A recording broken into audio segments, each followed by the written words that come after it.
Breaking news today. Putin's forces are using illegal butterfly mines to target civilians in Ukrainian towns.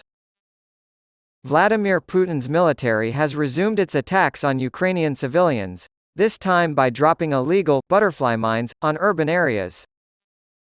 Putin's forces have resumed their ruthless campaign of civilian slaughter in Ukraine by dropping PFM-1 high-explosive mines in and around urban areas.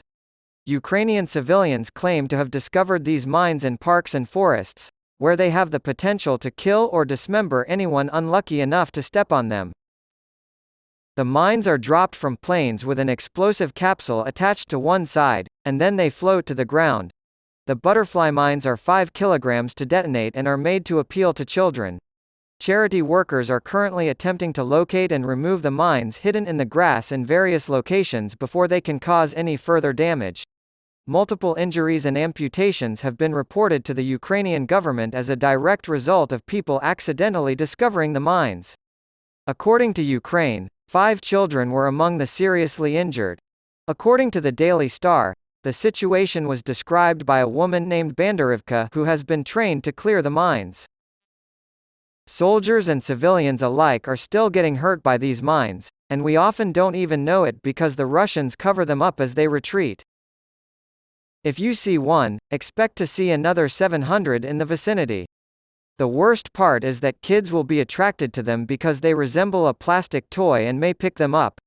God forbid children should come into contact with them because stepping on them will result in severe injury or even amputation. Russia did not sign the Ottawa Treaty that prohibited the use of the mines, but Ukraine did before the conflict erupted last year. Some things backed up our assumptions. Gleb Karakulov served for over a decade as a captain in Russia's Federal Guard service before he defected in October 2022, bringing with him a wealth of knowledge and insight into Vladimir Putin and his psyche due to his opposition to the war in Ukraine. Toenail clippings are sent to a local hospital for identification of the etiological agent, which is most often a dermatophyte, yeast, or non-dermatophyte mold called onychomycosis. More than half of all nail infections are caused by dermatophytes. Candida albicans is a type of yeast infection that typically manifests after prolonged contact with damp conditions. Nail changes such as discoloration, subungual hyperkeratosis, under nail thickening, onycholysis, nail separation from the bed, splitting, and destruction of the nail plate are just some of the ways this condition manifests. White nail, or Terry's nail, in which the nail appears white but no other features of onychomycosis are present, may be the case if the nail is not lifting. The spread of infections can be stopped or at least mitigated by taking the following general precautions. Trimming the affected area of the nail and keeping it short. Avoiding as much as possible nail trauma from things like manicures, pedicures, nail polish, and remover, and cleaning solvents and detergents. Wearing a pair of soft cotton gloves under your marigold gloves is a good idea when doing any kind of wet work. Changing socks often and wearing flip-flops around the house to allow the toes to breathe.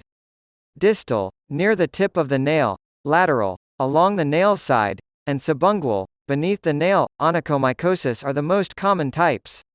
White, yellow, or brown discoloration at the nail's corner is often the first sign of onychomycosis. Discoloration of the nail occurs due to the buildup of keratin debris between the nail plate and the nail bed. Infections typically begin at the big toe and spread sluggishly across the entire nail bed, eventually reaching the cuticle.